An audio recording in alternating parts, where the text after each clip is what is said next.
This is Backed Up from Cincinnati Public Radio. I'm Ella Rowan. And I'm Becca Costello. This is the last official episode of Backed Up. If you've made it this far, you really are our number one fans. Number one fans of a number two podcast, am I right? Shout out to Confuse Enthuse on Instagram who gave us that delightful joke. This is the crucial moment in any mystery, the denouement, to bring together all the clues, rip off the mask, and reveal Old Man Jenkins was the real monster all along. There they are, Sheriff. Mr. Creeps and his partner, Mr. Crawl. We've been keeping track of the suspects on our mystery bulletin board here. Let's have a look at the lineup, shall we? There's the 1968 agreement that brought the city of Cincinnati and Hamilton County together, but didn't clearly spell out who is really in charge. Because there's really nobody in charge when everybody's in charge. That's where the Metropolitan Sewer District of Greater Cincinnati comes in, and a lot of people blame them directly. I think it's the system that's the villain. They're all villains. We know the rain is what causes all of this to happen in the first place. When it rains here, that makes my job a lot harder. But this isn't a humanity versus nature thing. The rain by itself wouldn't even cause problems without a couple of other suspects: climate change and impervious surfaces. The implications of climate change are going to happen to all of us. Last but not least, our top suspect: money. No money came from the feds. When they gave us the decree, they didn't say, here's some money to help out. Well, here they are, the suspects, all lined up. Now, time for the big reveal? Sorry, but we don't have that kind of tidy resolution for you. Scooby-Doo taught us there's always a bad guy, and it only takes a 30-minute episode to unravel the mystery and bring the villain to justice. But of course, that's not how reality works. It's a lot more complicated and nuanced. We couldn't even cover everything in 6 episodes. We started solving the mysteries of the sewers almost a year ago, and we had hundreds of questions. Why does raw sewage get dumped into waterways and get backed up into basements? If everyone knew this was happening a century ago, why hasn't it stopped yet? We answered those questions and more in the first 5 episodes of Backed Up. But can we really answer whose fault is it? I'm not sure that's even the right question to ask. We know now it's not any one person or thing that puts raw sewage into rivers and basements, and playing the blame game doesn't seem very constructive. The mystery solving has been really fun, but I think it's time to stop looking for the bad guy and start figuring out where we go from here. Today, we're taking the suspects down from the bulletin board and making room for some solutions. Is there a better way to operate the Metropolitan Sewer District of Greater Cincinnati without all the political turmoil? Is funding going to stonewall progress forever? And how many references to our favorite movies and TV shows can we cram into this final episode? You guys realize you live in a sewer, right? Perhaps, but perhaps your civilization is merely the sewer of an even greater society above you. The stakes are pretty high, even if you've never had a sewer backup in your own home or had to cancel a kayaking trip because of a sewage overflow. Because we're all paying for this. Since 2004, MSD has paid about $28 million to homeowners in settlement agreements to repay them for damages. When you include things like the cost of cleaning up properties after a sewer backup and preventing sewer backups, MSD has spent about $160 million over the past 20 years. And when you say MSD paid $160 million, you mean we paid $160 million, right? Yep. Because that money comes from ratepayers. Okay, let's just tackle this thing one question at a time. First, has any other community figured out how to fix all of this? Cincinnati is not alone in this boat. Actually, we're in great company. But even home wasn't safe for many basement apartments in Brooklyn when sewer systems backed up and poured out of people's toilets and tubs. San Francisco is the only coastal city in California that treats both sewage and stormwater in the same system of pipes and treatment facilities. As Paris prepares to host the 2024 Olympic Games, it's taking on a big challenge, cleaning up the Seine River. Now, this sewer is designed to stop sewage from flowing from the old Victorian sewer into the Thames as it does 50 or 60 times a year. How have we got to the point where we're all like, oh yeah, there's just loads of shit everywhere in the waters? Fine. How have we got to that point where everyone seems to be chill with that? Combined sewers are super common in Europe. According to the United Kingdom's Environment Agency, all the sewage utilities in England are combined with stormwater. About 700 communities in the United States have combined sewer systems and experience combined sewer overflow. Most are in the Northeast and around the Great Lakes. Let's take a look at Minneapolis, which started separating its combined sewer system way back in the 1960s. In the mid-'80s, officials accelerated the plan to finish within 10 years. Today, only 0.2% of the Minneapolis sewer system is still combined. As of 2018, they're not even considered a combined sewer system anymore. They were able to terminate their CSO permits with the EPA. The Minneapolis plan cost about $330 million from 1985 to 1995. That would be less than $1 billion today. Officials there say it saved billions of dollars by avoiding the cost of building bigger treatment plants and storage. Cincinnati has done a bit of sewer separation, but only in specific circumstances. We never set out to separate the systems entirely, and even if MSD had started separating pipes back when Minneapolis did, it would have cost a lot more here. Minneapolis had to build 190 miles of new storm pipes and 12 miles of new sanitary sewage pipe. The MSD system today has 863 miles of combined sewer that would need to be separated, about 4.5 times more. So could Cincinnati have done this? We posed that question to historian and retired MSD worker Jack Rennekamp. Could the city or the county or MSD have done anything differently to end up in a place other than where we are today? There was always the possibility of doing things differently, and would it have changed our lives and the way we exist today? And that's a curiosity that always intrigues me, both as a historian and as a science fiction and fantasy enthusiast, is to say, what if? If we had made these changes earlier in our timeline, what would it be like today? And how would that have benefited us today? I love a good what if question. What if, instead of the 1968 agreement, officials back then figured out a different way to handle sewage in Greater Cincinnati? A way of working together that didn't involve so much political tug of war. Why? Why did you think you had the authority to do that? I'm just going to be straight. Why did you think you were able to do that? It seems like the solution would be so simple. MSD is a county sewer district, so why does the city of Cincinnati even need to be involved? Absolutely no city tax dollars support MSD because all its funding comes from the ratepayers. So yeah, why wouldn't the city just hand off the whole thing to the county and let it be someone else's problem? Well, there's almost no chance of that happening because it would be a disaster for the city budget. It weirdly has to do with something very unsewer-like, employee retirement programs. This is kind of a sidebar, but everything related to managing MSD hinges on this, so stick with us.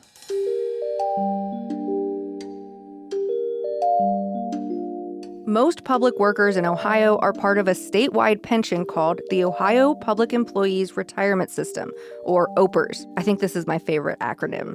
Ohioans really do say OPE all the time. Cincinnati is the only city in Ohio with its own retirement system. The history of the Cincinnati Retirement System, or CRS, is actually pretty cool. It was created in 1931, before OPERS and Social Security. Way to be ahead of the curve, Cincinnati. But now, that special status puts the city in a really tough spot because of this very ominous-sounding thing called an unfunded liability. It means there's not going to be enough money in the system to support all of the workers eligible to get benefits. The city's unfunded pension liability was put at $862 million.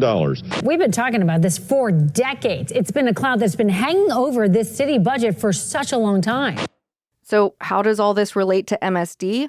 Well, a big chunk of the retirement system is MSD employees, paying a percentage of their salaries into the fund. If you were to remove those 600 employees from the retirement system, that's a big chunk of individuals, and that, in my words, tanks the system, right? It's not healthy. It's not a good thing for CRS. That's Hamilton County Commissioner Denise Treehouse.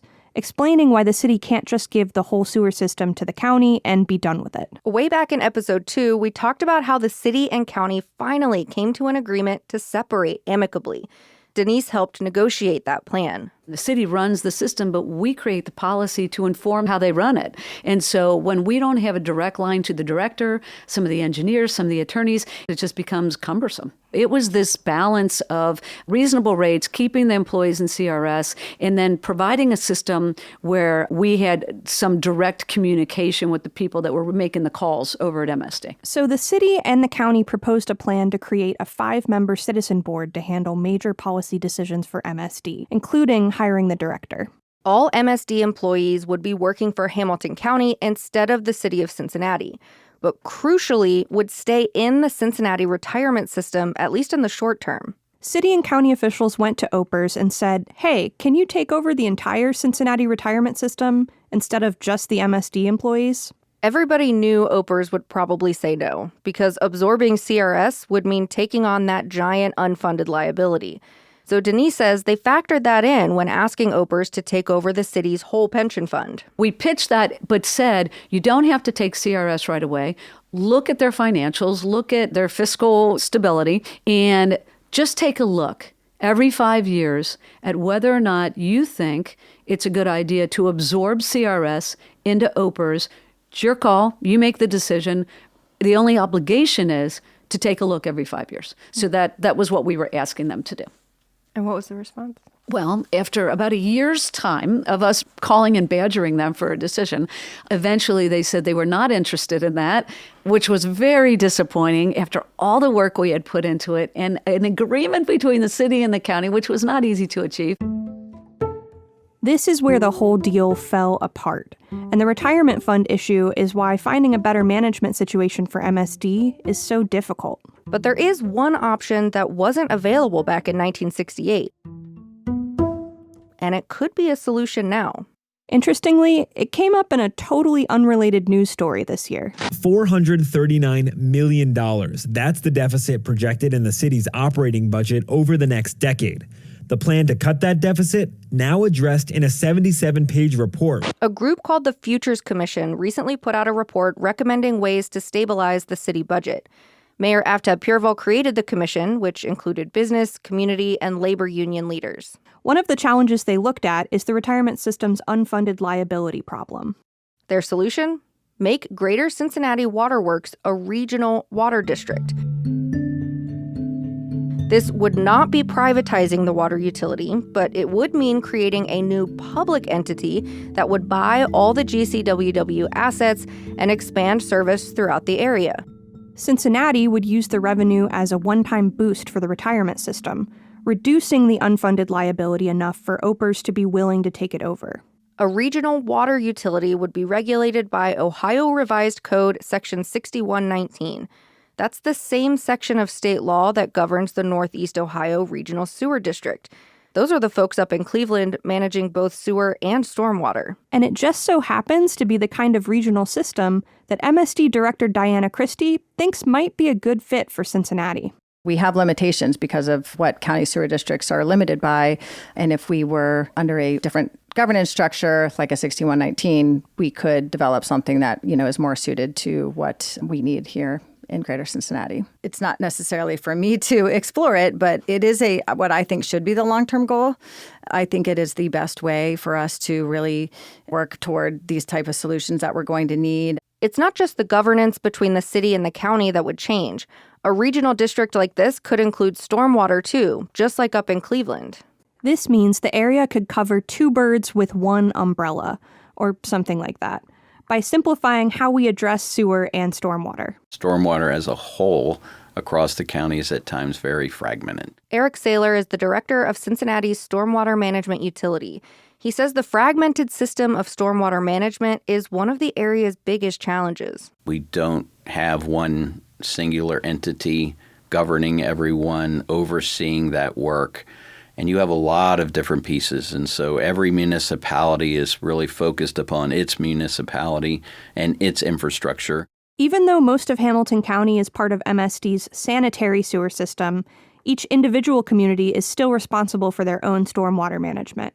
But water doesn't recognize political boundaries. We in the city of Cincinnati are at the bottom of the watershed, and we are right at the edge of the Ohio River. And so all that water comes to us, and then we in the city must deal with that. So when a town upstream builds a giant new parking lot right by the Mill Creek, all that impervious surface sends a ton of new stormwater into the creek, which flows south towards Cincinnati.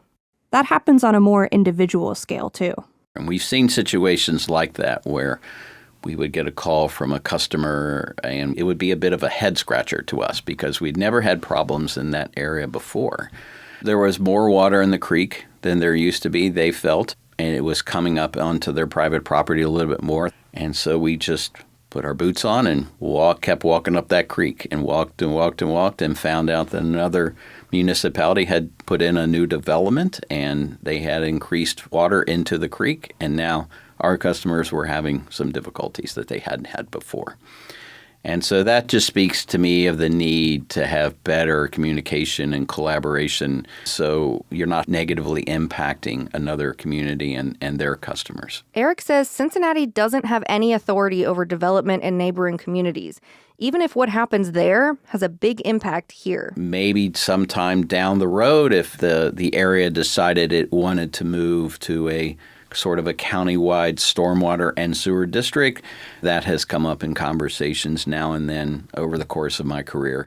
Establishing a regional district is a lengthy process through the county court system, and anyone within the service area would have the right to object to the plan. You said that's come up in conversation at times throughout your career here locally.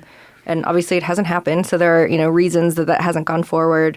Do you think that that's a possibility, or is there too much resistance, you think, to be realistic? I would consider myself to be an optimist and a realist. And so I'm hopeful that would be the case, that we could at the very least move more towards an open forum and have more collaboration discussions. Whether or not it becomes that entity or not, I don't know. The process would be even more complicated if you throw in drinking water by regionalizing Greater Cincinnati Waterworks like the Futures Commission has recommended. That would require a public vote of Cincinnati residents. Basically, this is a possible solution, but it would take years and a lot of cooperation between dozens of municipalities. But in the meantime, we are seeing these groups work together more often. County Commissioner Denise Driehaus says she organized a meeting about 6 months ago. So we brought the engineer in, and MSD was there, Stormwater was there, and we had this really interesting conversation about, we're all kind of solving for the same thing, and there's federal money available to help solve these issues. And so instead of the city going for a grant and the county goes for a grant and the engineer, why don't we do this together? It helps our chances, by the way, because the federal government loves it when there's that kind of collaboration, and it keeps us from competing with one another. Federal grants will be really important for the future of sewer and stormwater management. But even if Cincinnati and Hamilton County avoid competing against each other for those dollars, they'll still be competing against other communities with the same kinds of problems. There's another snag, too. Even with unlimited money, MSD would have a hard time spending it. Right now, many of the projects that are related to the consent decree are behind schedule. They do not have the capacity to get more projects out on time. Even if we did raise rates, there is a challenge with workforce and there is a challenge with supply chain. A lot of it post-COVID. We hear this in every sector, but I've heard Diana Christie say more than once, the project is delayed because we couldn't get the materials for the project. That's only expected to get worse over the next few years, with a bunch of giant projects happening in Cincinnati soon. The construction of a companion bridge to the Brent Spence, a replacement for the Western Hills Viaduct, and renovating the Cincinnati Convention Center. Cool. So, is there any good news? More on Backed Up right after this.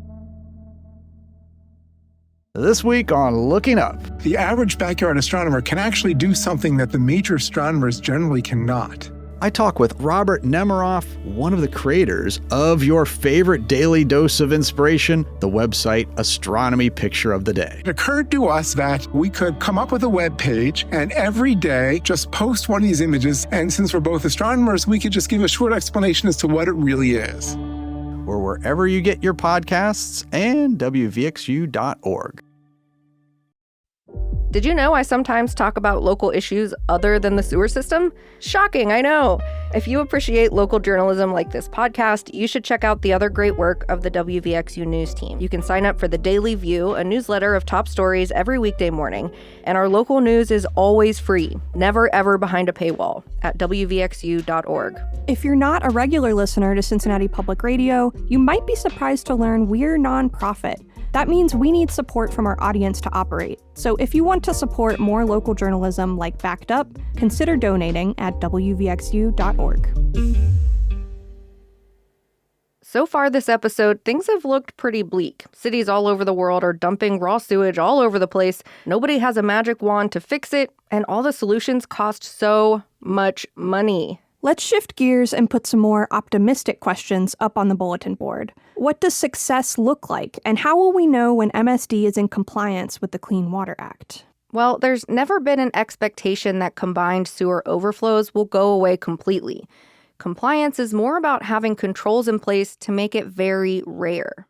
Lots of communities are under a federal consent decree for combined sewer overflows, and each consent decree is unique. They're kind of like snowflakes in that way.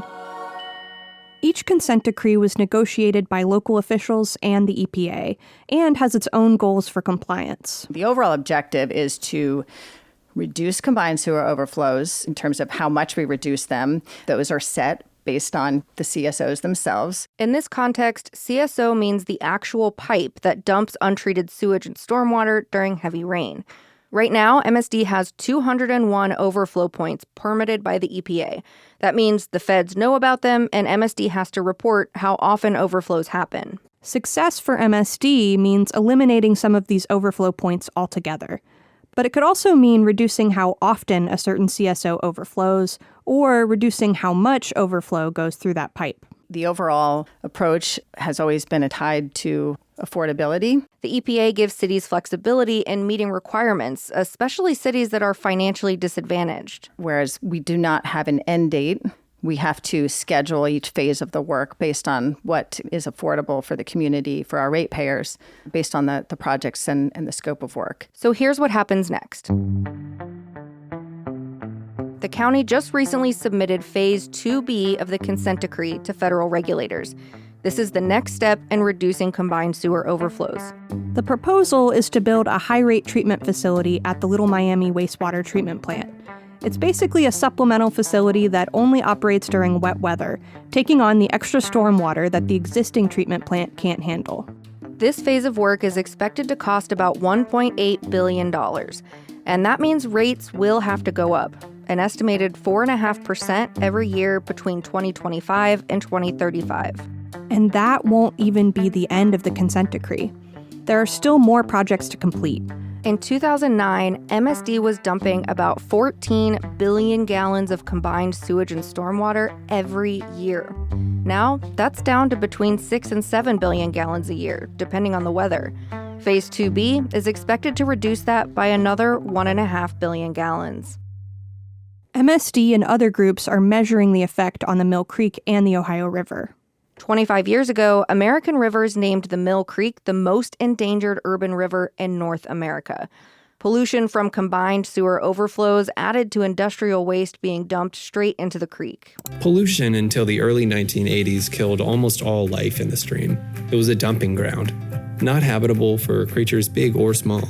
This is a video from the Mill Creek Alliance, a nonprofit working to restore the Mill Creek. Our goal since 1997 has been to make the stream a community asset instead of a regional embarrassment by doing millions of dollars of stream and habitat restoration projects and working alongside government agencies like the Metropolitan Sewer District of Greater Cincinnati. Depending on the time of year and amount of recent rainfall, the Mill Creek is usually safe for kayaking or canoeing, but none of the creek is considered safe for wading or swimming yet. The latest report from Orsenko says bacteria in the Ohio River has improved a lot. Wait, is Orsenko a new acronym? Yeah, actually, I think it's our last acronym. Except it doesn't really follow the usual acronym rules. Orsenko is the Ohio River Valley Sanitation Commission, which monitors water quality along the entire 981-mile river. Orsenko says bacteria in the Ohio River decreased significantly between 2001 and 2015, and they're studying more recent years too. If there hasn't been a heavy rainstorm recently, it's usually safe for recreation like boating or even swimming. But there are lots of ways to pollute waterways, and this podcast only covers one of them. Silly girl, just say poo-poo. The Ohio River is also endangered by pollution from toxic chemical discharges, coal ash, and mine drainage. Another metric for MSD to consider is sewer backups. The addition of the sewer backup program into our consent decree was really the result of the Sierra Club's involvement in the decree, and it is something that is different than most other communities. Sewer backups aren't part of most consent decrees because they don't actually violate the Clean Water Act. So it's kind of a big deal that in Cincinnati, MSD spends so much time and money helping homeowners who have a sewer backup. In this case, there aren't specific metrics to meet in the consent decree, but surely there are fewer sewer backups now after 20 years of work to improve the combined sewer system, right? It's hard to track progress on this. It's not as simple as counting the number of backup reports and hoping it goes down every year. For one thing, it's entirely dependent on the weather. One year might have several big rainstorms that overwhelm the system, and the next year might only have one or two. 2023, for example, was a really dry year, and MSD got the fewest number of requests for a sewer backup investigation than any other year since 2004. But MSD also relies on homeowners reporting their sewer backup. So more SBU reports might actually be a good thing because it means more people know they can go to MSD for help. Part of the consent decree is trying to prevent sewer backups, not just cleaning up after they happen. Big projects like the Lick Run Greenway and high-rate treatment plants help with this in some neighborhoods. But there are also ways to keep an individual home from backing up. MSD will pay to install a prevention device on a home if it's had at least 2 eligible backups within a 5-year period. That means the sewer backup has to have been caused by incapacity in the sewer system, not a private problem like a tree root or a grease clog. The average cost per home is almost $50,000. In the last 20 years, MSD has installed sewer backup prevention devices in about 1,400 homes. Obviously, it's really encouraging to talk about the progress, but there's still a long way to go. And public officials have a lot of important work to pay attention to. Poverty, a housing crisis, heck, even our potholes. And there's danger of kicking the can too far down the road. But Cincinnati is lucky to have a group of people keeping public officials on track, very vocally. Dashing through the poop. Communities United for Action and the local chapter of the Sierra Club have been the most active on this issue. Here's Wanda Moncrief Ball. You know, we have a reputation of being a bunch of little old women that are bullies. Have you heard that? No. No, they do. They say we're bullies, you know, because we're persistent.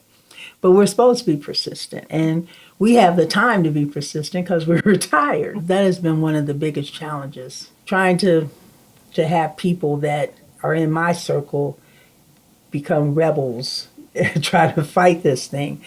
My cousin said, well, you're just passionate. You know, I said, okay, you know, how do I make you passionate? Because there's power in numbers and strength in numbers. We as a community also need to pay attention to who this impacts the most. Some neighborhoods have more severe flooding because of the topography and how streets and buildings are designed. And those neighborhoods, by the way, are all across the socioeconomic spectrum. But even if a sewer backup or neighborhood flood could happen to anyone, not everyone is in a financial position to deal with it. We are living in complex systems, and all that means is there's more and more layers of things to think about. That's Valerie Aquino, working for the city of Cincinnati on increasing resilience to extreme weather events. Her position is funded by a grant from Fuse, a national nonprofit that works with local governments on racial equity. Everyone can increase their resilience. So resilience is basically just being able to recover from a shock. You know, along Beekman Corridor, I went to some Communities United for Action KUFA meetings, and most of the membership there are fixed income. They're retired or they're at that age when they should be. So you can imagine that if back-to-back storms are hitting them, which they had from like 2018 to 2021, there were like 6 big storm events. If they're getting that back to back, what's that resiliency threshold? So I'm looking at that kind of resiliency threshold and making sure that that's equitably distributed or supported. Valerie is part of the team that worked on the grant application we talked about in episode 3. Up to $20 million from FEMA to build more resilient infrastructure. And that's going to be looking at different project scopings along Beekman Corridor to help with kind of identifying hazards we may not know about or hazards that you anticipate seeing, but maybe we don't see, especially within chronically disadvantaged neighborhoods who are experiencing cumulative health risks. It takes a village to fix the sewer system. MSD has a few big goals for improving how the sewer utility operates. Last episode, we talked about the Customer Assistance Program, which gives some low-income seniors a discount on their sewer bills. MSD estimates about 19,000 people are eligible for the discount, but only about 17% of them are actually enrolled. According to the National Council on Aging, this is really common for programs like this, and not just for utilities. The group says older adults may not know how to apply, or may assume the process is complicated, and many believe other people need more help than they do. MSD Director Diana Christie says the district aims to reach 25% enrollment for eligible customers by the end of 2024. That would be about 1,500 more people. A lot of the goals center around better communication, with elected officials, with other public agencies, and with the public. MSD has made changes in the last few months to how they tell the public that a combined sewer overflow is happening, so that people can avoid coming into contact with the contaminated water for at least 72 hours. This is totally separate from sewer backups.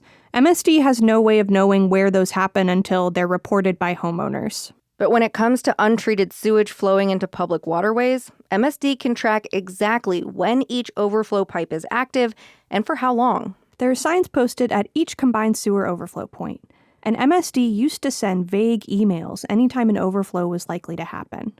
They basically said, anytime it rains anywhere in Hamilton County, stay away from creeks and rivers. But even if sewage is overflowing into the Ohio River, that doesn't necessarily mean canoeing on the Mill Creek is a bad idea. Now, instead of an email, MSD has a real-time interactive map that shows exactly what's happening at all 200 overflow points. So if you have plans to spend time out on the Mill Creek or the Ohio River, you can check the map to see if there's been an overflow. And if you're like me and your free time is more often spent on the couch watching Star Trek, you don't need to check the map anyway. Where do all of us fit into this? Anyone listening to this podcast can do something about water quality. We all have responsibility for what we flush down the toilet. Remember the 3 Ps: pee, poo, and paper, but only toilet paper, of course. That means no grease or oil, no condoms, tampons, cotton swabs. And remember, flushable wipes are a fantasy and a myth. If you live in a single-family home, you could move your downspout so it directs stormwater into your yard or a rain barrel, instead of going into the combined sewer system. If you live in Cincinnati, you'll need permission from the city to do this, and that's probably true for other communities, so make sure you do your research first. You can also think about ways you might be polluting stormwater as it heads to streams and rivers. Here's Cincinnati Stormwater Management Utility Director Eric Saylor again. Don't throw trash into the streets because it could end up in the creek. Don't overuse pesticides and herbicides on your lawn. Try to minimize the amount of salt that you use. All of that has a negative impact on the water quality piece of our world and the stormwater world. I think people are, as a whole, are more cognizant of that, and hopefully they'll continue to move in that direction. These things won't solve all of our problems, but the more of us trying, the better. Basically, go out there and be good humans. All right, here we are, finally arrived at the denouement.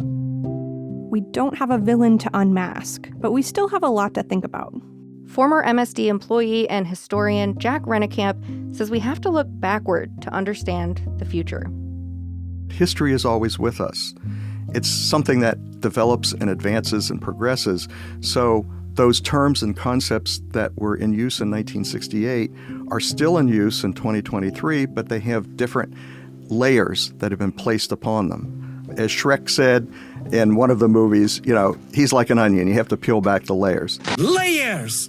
Onions have layers. That's the same thing you have to do with history. You have to peel back the layers, and especially local sanitary sewer history, and see, okay, what did this mean? And does it still have relevance for today? The answer is usually yes, it does, but it's interpreted within a different context because there are different applications now, there are different requirements, the laws are different, and the benefits are different. Things that MSD is doing today are very similar to what they did at the creation, but it just has a different resonance to it. Before this podcast, I was shocked to find out it takes more than 650 people working at MSD just for me to be able to flush my toilet. We learned so much about how incredibly difficult and complicated it is just to get rid of our poop. We couldn't live in community without an effective sewer system. As gross as it is, we need that to live in community. That's MSD water engineer Reese Johnson, back by popular demand. And so found my professional calling in water, and more specifically in wastewater or rainwater, and it falls and mixes together, is because that's a place where we as humans have an impact on the environment and potentially on each other. And that's where, as an engineer, I feel I can use my skills to help us as a civilization, as a community. I, for one, will never again take sewage infrastructure for granted. And to some extent, I think we have to admit that indoor plumbing is expensive. Solutions that exist in the future will involve investing hundreds of millions of dollars. But that's the price of progress. That's also the price of existence in a modern world that you have to pay. Go back to thinking about a day without sewers. What would you do? If you don't want to have sewers, then we better start digging privy pits in our backyards. Much as Shrek might have had. Exactly. Listen, I've used an actual outhouse before, just like Shrek, and I'm pretty grateful that's not my everyday experience. MSD Director Diana Christie is pretty protective of the hundreds of people who keep that system running for the rest of us. MSD is a public entity made up of public employees who do the job they do because they have a sense of service to their community, and they come in and they do their job every day in a way that is the best they can do. The system we have, we're maintaining it, we're managing it the best way we can, and we're doing it very well. MSD has a whole page on its website for honors and awards. You'll see things there like the Lick Run Greenway and the Smart Sewers. But there's also recognition for less flashy accomplishments, like wastewater treatment plants with 100% permit compliance over several years. That's not to say there aren't still real concerns or ways MSD needs to improve. I think everyone's trying to do the best with what they have, and this challenge isn't unique to Cincinnati. But, we're continuing to find new ways to tackle it and work together. And this is just one complicated system crucial to the life we're used to living. It feels very fragile sometimes. I think my biggest takeaway is that the world feels overwhelming and complex, but we can understand complicated stuff like this. And the more we understand, the better we can contribute to making the world work better for all of us. So I guess case closed? We're turning in our magnifying glasses and our corncob pipes? I don't think the mysteries of water are ever really solved. You just have to follow the stream wherever it takes you. Okay, but for real though? Yeah, let's get this bulletin board out of my office, please.